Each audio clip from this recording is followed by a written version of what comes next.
The physical eye therapy works really well at re-educating or relearning how to use the eyes and the brain and the body together.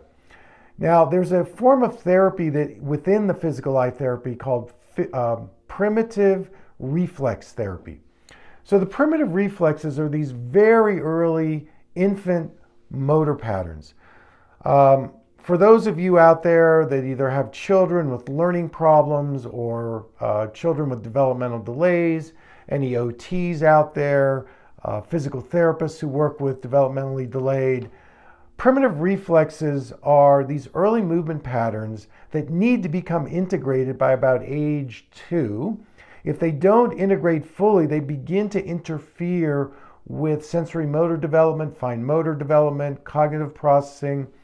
And it's one of the main reasons that a person has difficulty in learning to use their eyes from a functional perspective. Now, why am I bringing up primitive reflexes in young children? Well, the primitive reflexes are part of our survival response. They're governed by the brainstem, which is the part of the brain that talks to us about survival. And if we've suffered stress, trauma, toxicity as an adult, those primitive reflexes resurface and dominate the brain function.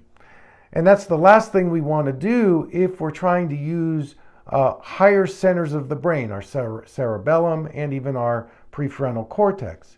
If you like this video, hit the subscribe button and turn on your notifications. Please send your comments to me. I'd love to hear from you.